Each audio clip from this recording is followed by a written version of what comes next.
Welcome to David Alexander Maths Tuition. This is chapter 11F, Modelling with Vectors.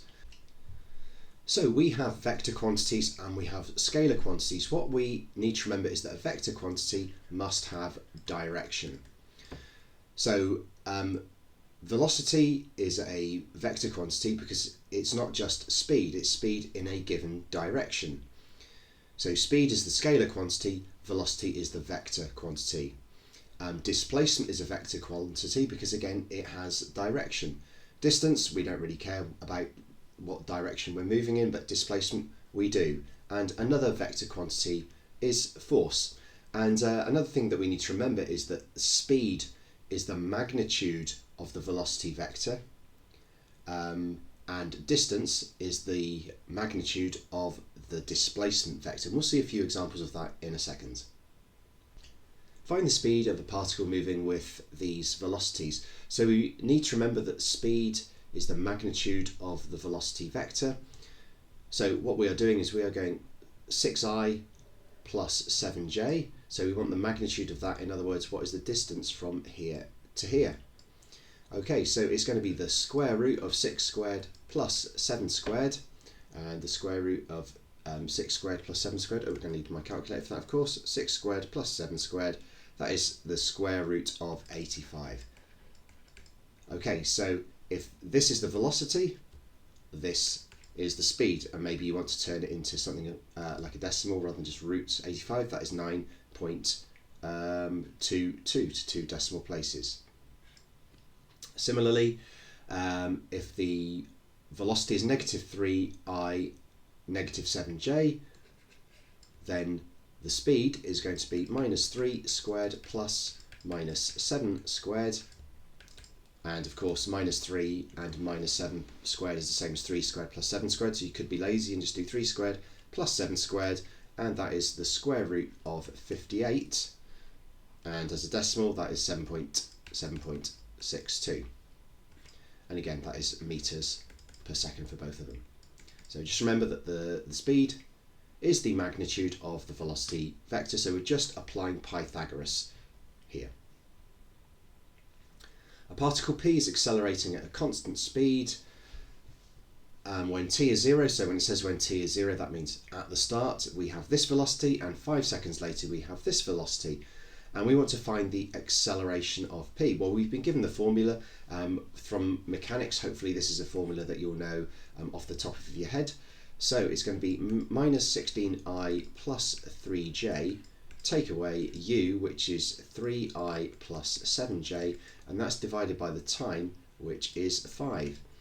Now minus 16i minus 3i, that is minus 19i, plus 3j take away 7j is minus 4j, and that is all over 5, or I can just write them individually over 5. So minus 19 over 5i minus 4 over 5, or 4/5 j.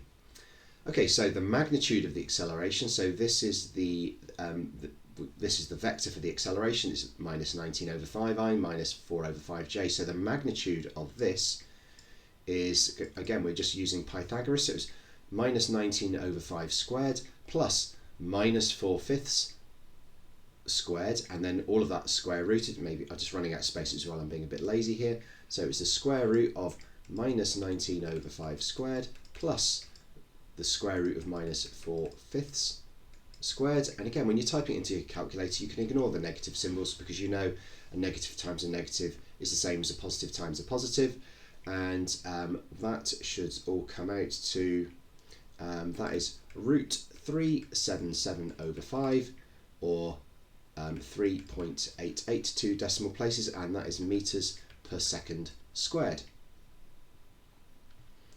A girl walks 5 miles east from a fixed point O to A, and then 5 miles due north from A to B. Okay, well I can do a little sketch of this easily enough. So that is 5 east and then 8 north. So 0 O to A to B. Let's make the B a bit further up, shall we? So that is 5 and that is 8. So the total distance travelled, okay, well let's just 5 plus 8, which is 13. The position vector of B relative to O, okay, well we have gone 5 across and 8 up. so that is 5, 8, because we've done 5i plus 8j. We've gone 5 horizontally and 8 vertically, but I would write the position vector as 5, 8. So what is the magnitude of OB? Well, we know that O to B is 5i plus 8j, so it's just going to be the square root of 5 squared plus 8 squared, and that comes to the square root of 89. So that is the magnitude of the vector OB. Now the bearing of B from O. Okay, so if I'm at O and I'm facing north, bit of a wobbly north arrow there, the bearing is this angle here.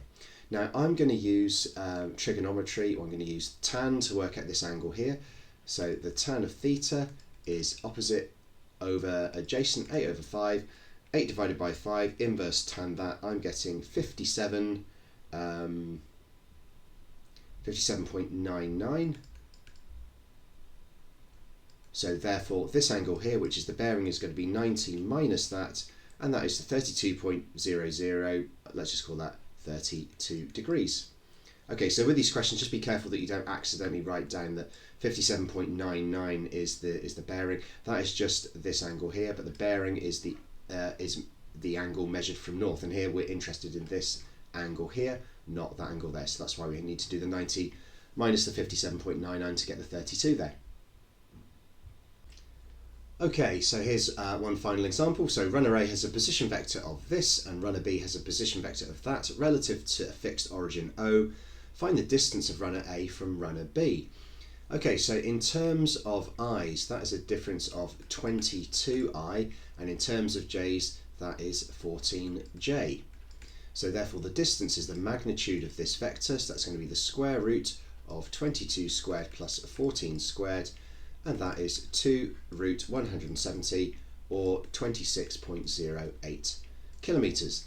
Now what about the bearing of runner A from runner B? Well, runner B is minus 15i 6j, and we know runner A is positive 7, negative 8.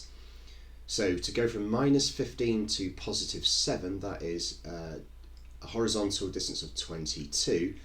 And from runner B, we're going from plus 6 down to minus 8. So we are now going down. So these 14 units are in a downward direction. So I want the bearing. So here is runner B. So this would be minus 15 plus 6. And this is runner A at 7, negative 8. So if I want the bearing, and this is north, I want to measure this angle here. Okay, now this is 90 degrees, that will be due east, so all I need to do is work out this angle here, and then add it on to 90. So here, again we're using tan here, so the tan of the angle, so I'll just put tan of theta is 14 over 22, 14 divided by 22, shift tan answer is 32.47, and then I just need to add on that 90 degrees there, so the bearing is 122.47 degrees, correct to 2 decimal places.